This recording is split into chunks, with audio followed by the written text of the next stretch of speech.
Welcome to Nasdaq TradeTalks, where we meet with the top thought leaders and strategists in emerging technologies, digital assets, a regulatory landscape, and capital markets.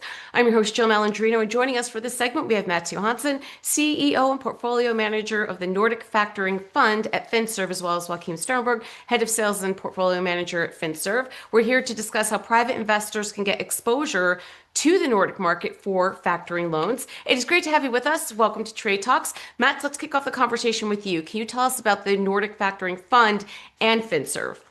Yes, thank you, Jill. Yes, the Nordic Factoring Fund is a Swedish alternative investment fund, and the fund was established in 2019. So we've been up and running now for a little bit more than 6 years. The fund is structured as a Swedish limited company, and we have all the necessary permits from the Swedish financial authorities to run this business. And we issue debentures to our investors. So, and we do that monthly if you want to come into the fund. And Mats, what type of investments are part of the investment strategy of this fund? I can tell you a little bit about Finserve first. Finserve is the manager of the fund, and we have today 10 different funds that we are managing, and the total assets under management is around 10 billion Swedish crowns. And with the Nordic Factoring Fund, we try to create a stable and predictable return to our investors. Right. And Mats, what types of investments are part of this fund? What can an investor expect to hold within the portfolio? Yeah, we are providing credit facilities to selected factoring companies here in Sweden and Finland. And these companies buys invoices from different clients within different industries. And we mainly have one major partner that we are working with up in the north of Sweden. So that's why we have clients on both sides of the border, both in Sweden and in Finland. And Joakim, what's unique about your fund and the investment approach? Jill, I think what really makes our strategy stand out is the combination of short duration, very broad diversification, and several layers of credit protection.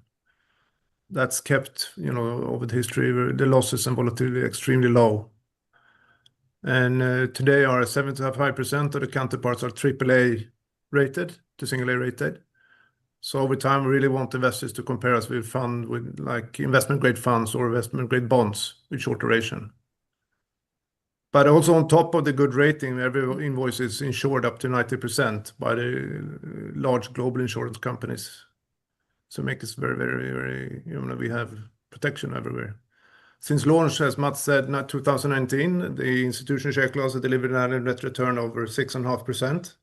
And even the worst month in history during COVID, the NAV was still positive at 35 bips. So the strategy is really proven itself, under this unexpected market events like COVID, Russian invasion, or the latest trade tariffs with no negative months.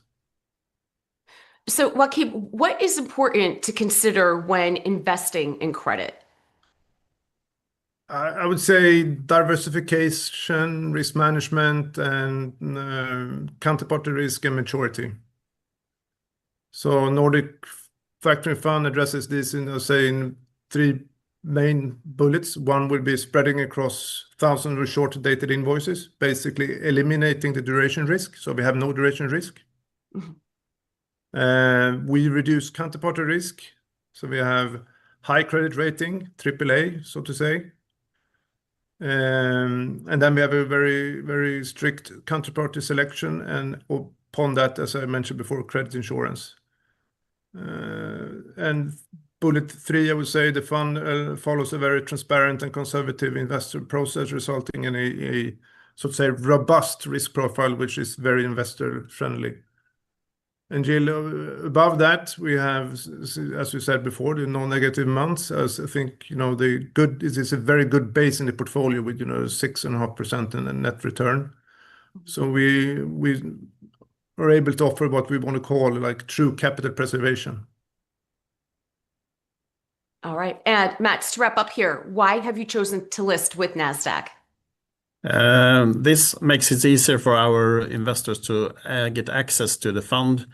Normally, you can invest through the primary market, and then the fund is open once a month, and you can get out of the fund each quarter.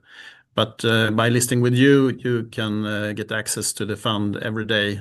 You can get in and out. So that's the big thing with listing. So it gives them a great opportunity to get in and get out of the fund when they want to. And since you have a good reputation also and high standards, this gives also like a quality check for us. We need to keep up with all the rules that you have and set transparency on the fund, I think. Mm-hmm. All right. Appreciate both of your insights. Thanks for joining us on Trade Talks. I'm Jill Malandrino, Global Markets Reporter at Nasdaq. Thank you. Okay, thank you.